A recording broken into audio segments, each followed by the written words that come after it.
こんにちは、村雲です。今回の動画では先日、トヨタ自動車より発表された、クラウンスポーツのプラグインハイブリッド仕様がジャパンモビリティショーにて展示されておりましたので、プラグインハイブリッド仕様の特別装備に焦点を当てて紹介していきます。それではご覧ください。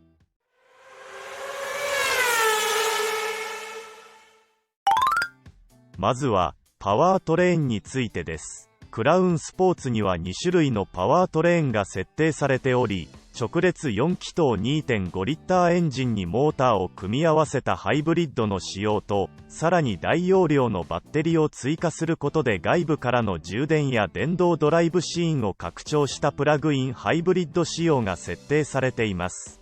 モビリティショーの場で説明員の方に伺ったところ、プラグインハイブリッド仕様には直列4気筒 2.5 リッターエンジンに大容量のバッテリーを組み合わせたものが採用され、基本的には RAV4 などに採用されたものと同一のものが採用されるとのことです。そのため、システム最高出力は306馬力と非常に強力なものとなっており、加えて、満充電状態では最大 95km の EV ドライブが可能であり、環境性能と運動性能を両立させた、非常に魅力的なパワートレーンとなっています。加えて、RAV4 やハリアーにはない、クラウンスポーツの武器として、後輪の向きを車速に応じて変化させることで気持ちのいいコーナリングを実現する、リアソーダシステムが採用されていることが挙げられます。結果として、力強い走りを実現する大出力のパワートレーンを意のままに操ることができ、クラウンスポーツの実現したい走りのためには最適なパワートレーンとなっていることと思われます。内外装飾についてです。まずは外装飾についてです。クラウンスポーツにはバイトーンカラー含めて11パターンの外装飾が設定されており、単一グレードのため、グレードにより選択できるカラーが異なるということはありませんが、今後追加されるプラグインハイブリッド仕様では専用色が用意されるかもしれません。どれも魅力的な色合いですが、抑揚のあるボディのラインが魅力的であるため、背景の映り込みが映えるレッドやブロンズカラーが、この車の魅力をより引き出すことになるかと思います。内装色に関しては、ブラックとブラウンの2色が設定されていますが、プラグインハイブリッド仕様のみ、専用色としてレッドが設定されており、こちら、後ほど内装紹介でその様子をお届けします。ブラックのシックな内装、ブラウンの高級感も魅力的ですが、クラウンスポーツのコンセプトに最も即していると思えるレッド内装がプラグインハイブリッド仕様しか選択できないのは、少し残念です。外観紹介、まずはフロントフェイスからです。フロントフェイス周りに関しては、ハイブリッド仕様とプラグインハイブリッド仕様で大きな変更はありません。このクラウンスポーツのコンセプトは、一目見てワオと感じる外観を目指したとのことで、そのコンセプト通り、薄くシャープなヘッドライトや幅広感を感じさせるグリル形状など、そのコンセプト通りの躍動感を感じさせるシルエットとなっており、見た目だけで欲しいと思わせてくれる、非常にかっこいいフロントフェイスとなっています。この特徴的な薄いヘッドライトはデイライトとなっており、ハイ、ロービームに関しては下部のライトユニットにて、切り替えを行う方式となっています。このどっしりと構えるフォルムは、従来のクラウンの守ってきた全幅 1800mm の制約の中では達成できなかったものだそうで、デザイナーや開発陣の方のかっこいいクラウンを作りたいという意気込みを感じさせてくれるフロントフェイスとなっています。サイドに回り込んできました。クラウンスポーツのボディサイズは、全長 4720mm、全幅 1880mm、全高 1565mm、ホイールベース 2770mm となっています。この数字をクラウンクロスオーバーと比較すると、全長 -210mm、全幅プラス 40mm、全高プラス 20mm、ホイールベース -80mm となっています。見た目からしてそうですが、伸びやかなシルエットとなっているクロスオーバーに対して全長が短く、前腹が大きくなっていることで、より凝縮感の高まったシルエットとなっていることが特徴です。結果として、ホイールベースもクラウン車系の中では最も短いものとなっているため、後席の快適性などがどうなっているかは、内装紹介にてお伝えします。サイドのデザインの特徴としては、抑揚あるボディのフォルムが挙げられます。デザイナーの方も、このサイドボディに映り込む景色の移ろいを楽しんでほしいと言われていた通り、サイドのキャラクターラインを配し、ボディの面の表情によって質感の高さを表現する手法となっています。この抑揚あるボディのかっこよさに一役買っているのがリアフェンダーの盛り上がりであり、フロントから絞り込まれたボディがリアのフェンダーで非常に盛り上がっていることで、踏ん張り感とともにボディサイドの表情の変化に大きな影響を与えています。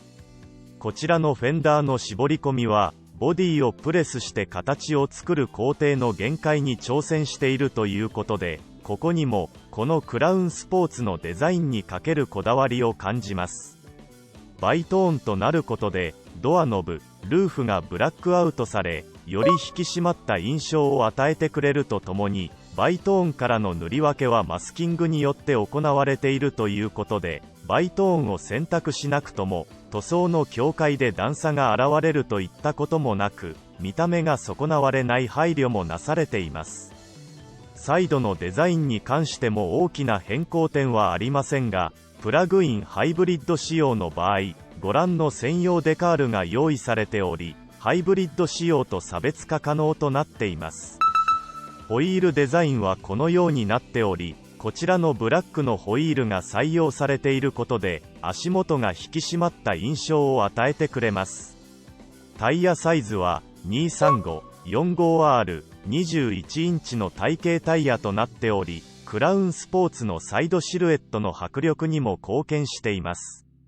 こちらはタイヤの幅を235から225へと薄くするオプションが設定されていることが特徴で、走行時のノイズが気になるなどといった方は検討の余地ありです。オプションのホイールデザインは設定されていませんので、クラウンスポーツではこのホイールデザイン一択となりますが、プラグインハイブリッド仕様ではハイブリッド仕様のグロスブラックに対し、こちらのマットブラックカラーのホイールが採用されることでよりスパルタンな見た目の印象となります。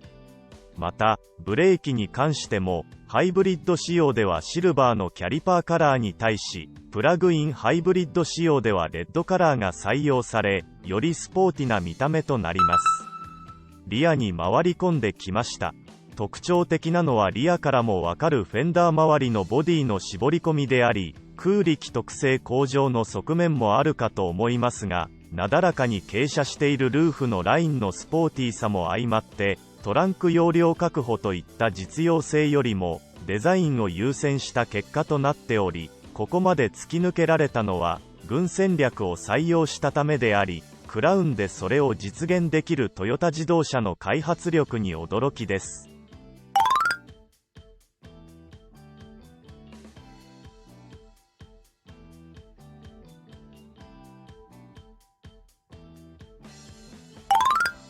内装紹介。まずはトランクルームからです。トランク容量はご覧の通りとなっており、外観紹介で申し上げた通り、デザイン優先の見た目となっているため、トランク容量としては車幅ほど大きくない印象です。左右方向に関してはしっかりとえぐられていますが、ルーフのラインの影響や、トランク床下が比較的高いため、背の高い荷物の詰め込みは苦手となっており、床下収納もほとんどないようです。機能性としてはハイブリッド車両であるため、外部給電用のソケットが標準装備となっています。トランク容量に関しては、他のクラウンの車系やレクサスの NX などにも劣ってしまっているようですが、見た目のデザインの良さとトレードオフとなっているので悩ましいところです。ちなみに緊急時などには後席が6対4で分割可動でき、フラットな荷室空間を確保することができるので、普段の使い方では不満に感じることはないかと思います。続いて運転席周辺です。ドアの内張りに関してはご覧の通りとなっており、ほぼ全面がソフトパッドで覆われており、ウィンドウ台座にはピアノブラックのパーツ、アクセントとしてブロンズの褐色が与えられていたりと、スポーティーな見た目に加えてクラウンらしい質感も担保されており、質感としてはクロスオーバー相当のものが与えられている印象です。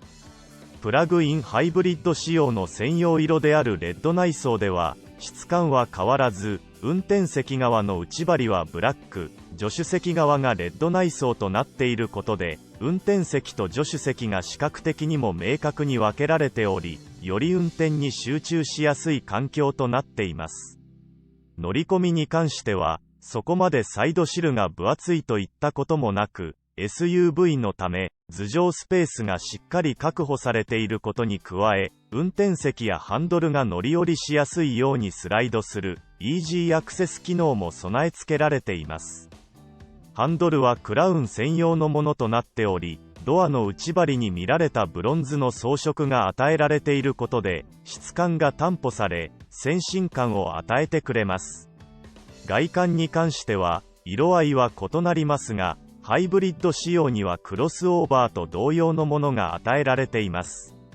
残念な点はスポーツを売りにしている車両でありますが、ハイブリッド仕様にはパドルシフトの設定がありません。プラグインハイブリッド仕様には専用のパンチングレザー、レッドステッチが施されたステアリングが装備されることに加え、パドルシフトも与えられることで、よりスポーティーな内装となるような差別化が行われています。運転の際に最も手で触れる部分となりますので、こちらに専用品が与えられているのは、所有満足度に大きく影響がありそうです。ボタン配置としては、左側がディスプレイの操作系、右側に運転支援系のボタンがまとめられています。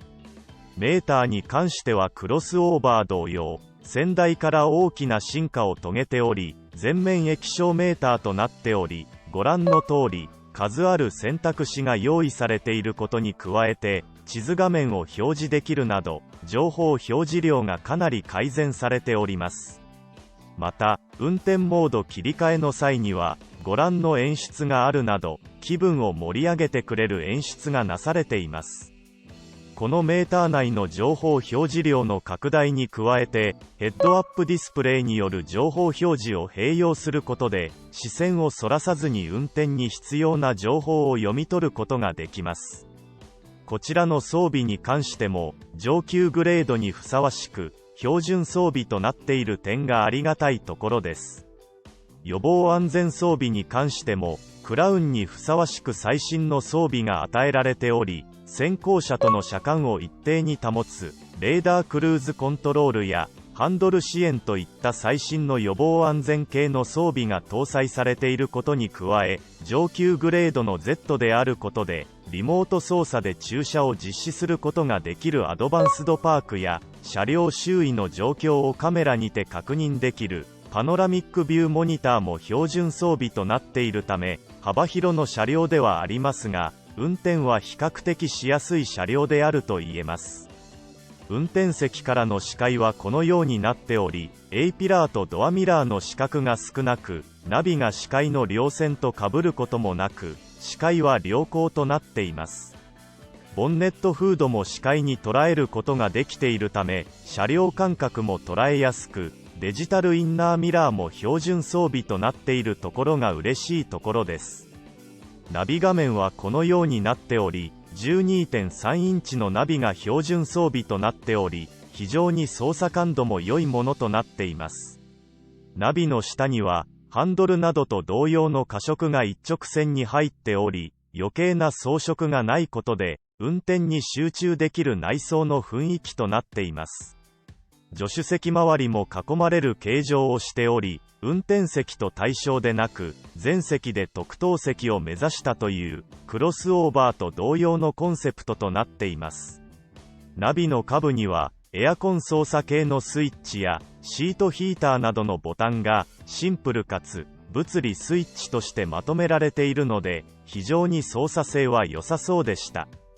センタートンネルには少し珍しい縦置き型の置くだけ充電器が標準装備となっています。典型的な横置き充電とは違い、走行時に滑り落ちる心配がないため、いい装備ではないかと思います。ただ横置きと異なり、差し込めるスマホのサイズに制約があることだけが注意ですね。その後ろには、これまでと同様の加色が施された小ぶりの電子シフトノブがあり、非常にスマートな印象です。その後ろには、ドライブモードセレクトスイッチなどが配置されており、その横にはドリンクホルダーが縦に2つ、USB ポートが2つ備え付けられています。このセンタートンネルに関しても、ウィンドウパネルと同様の素材が使われていますが、ピアノブラックのパーツが用いられていることで、非常に高級感を感じさせるものとなっています。取り扱いのみ注意です。アームレスト内の収納も十分あり、USB ポートなどが備え付けられていました。プラグインハイブリッド仕様のシート形状はご覧の通りであり、ハイブリッド仕様のシート形状と比較して、サイドのサポート面積がより拡大されており、体をしっかりと支えてくれるものとなっていることに加えて、形状自体もスポーツカーに備え付けられているようなスポーティーな見た目のものに変更されており、機能性と外観のかっこよさを両立したものとなっています。長距離移動においても快適性は高そうであり、シートヒーター、ベンチレーションが標準装備となっています。続いて後席についてです。後席のドア内張りはこのようになっており、こちらもブラック基調のものに、ピアノブラックのパーツ、ブロンズの加色が組み合わされ、全席同等の質感が担保されています。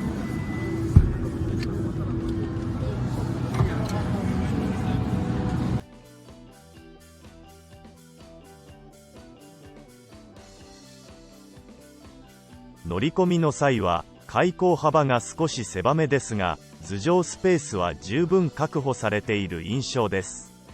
足元スペースは身長170センチの私の場合で、手のひら1枚分となっており、窮屈感を感じることはありませんが、手のひら1枚以上のスペースの余裕があったクロスオーバーと比較すると、狭くはなってしまっており、ホイールベース短縮の影響があります。運転席アームレスト後方には、エアコン吹き出し口と USB ポートが備え付けられており、その付近にも、ピアノブラックのパーツとブロンズ加色があることで、質感が担保されています。センタートンネルの張り出しはそれなりにありましたので、後ろに3人乗りの際は譲り合いが必要そうです。アームレストはペットボトルホルダー付きのオーソドックスなものが備え付けられています。シート形状はこのようになっており、プラグインハイブリッド仕様においても、ハイブリッド仕様と形状に大きな差異はありませんでした。サイドの張り出しが少しある立体的なシートではありますが、前席ほどのサポート性はなく、後席に人が乗っている状態でのスポーツ走行には向かなそうです。ただ、シートベルトがレッド仕様となっており、これだけでも気分を盛り上げてくれるものとなっています。この車両には、パノラマルーフがオプション装着されています。装備なし状態でも、スポーツ SUV にありがちな圧迫感などは感じませんが、こちら、装備することで、より開放感がアップするかと思いますので、装着の検討の余地ありかと思います。まとめです。ハイブリッド仕様においても外観のかっこよさや装備の充実さに伴い、不満が出ることはないかと思いますが、プラグインハイブリッド仕様に関しては、この車両のコンセプトをより忠実に再現するためのこだわりを随所に感じるものとなっており、それらをステアリングの触り心地やシート形状から日常的に感じられると思われるため、所有満足度は非常に高いものになると思われます。今回の動画の内容は以上となります。このチャンネルでは他にも新型車の情報や愛車のスープラ関連の DIY 情報の発信を毎週行っております。また、ブログも運営しており、そちらでも自動車関連情報を発信しておりますので、概要欄のリンクからぜひご覧ください。これからも自動車好きの方の参考となる情報を発信していけるよう努めてまいりますので、動画の高評価とチャンネル登録のほどよろしくお願いいたします。